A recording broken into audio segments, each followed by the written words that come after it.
భారతీయ సంస్కృతిలో అత్యంత పవిత్రమైన రోజుల్లో అక్షయ తృతీయ ఒకటి. వైశాఖ శుద్ధ తృతీయ నాడు జరుపుకునే ఈ పండుగకు ఒక ప్రత్యేకత ఉంది.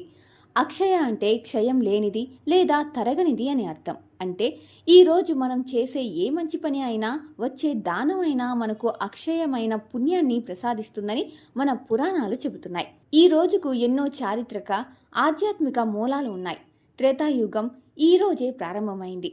సాక్షాత్తు ఆ గంగమ్మ తల్లి భూమికి దిగివచ్చిన రోజు ఇదేనని మన పెద్దలు అంటారు. అంతేకాదు, వేదవ్యాసులు వారు మహాభారతాన్ని రాయడం ప్రారంభించింది, అన్నపూర్ణాదేవి జన్మించింది కూడా ఈ పవిత్రమైన అక్షయ తృతీయ నాడే. శ్రీకృష్ణ పరమాత్మ తన స్నేహితుడైన కుచేలుడికి అష్టైశ్వర్యాలను ప్రసాదించిన రోజుగా దీనిని మనం గుర్తు చేసుకుంటాం. ప్రస్తుత కాలంలో అక్షయ తృతీయ అనగానే అందరికీ గుర్తుకు వచ్చేది బంగారం కొనడం. ఈ రోజున బంగారం కొంటే ఇంట్లో లక్ష్మీదేవి కొలువై ఉంటుందని, సంపద వృద్ధి చెందుతుందని నమ్మకం. అయితే కేవలం బంగారం మాత్రమే కాదు, కొత్త వ్యాపారాలు మొదలు పెట్టడానికి, ఇల్లు మారడానికి లేదా ఏదైనా శుభకార్యాలు తలపెట్టడానికి ఈ రోజు ఎంతో ప్రశస్తమైనది.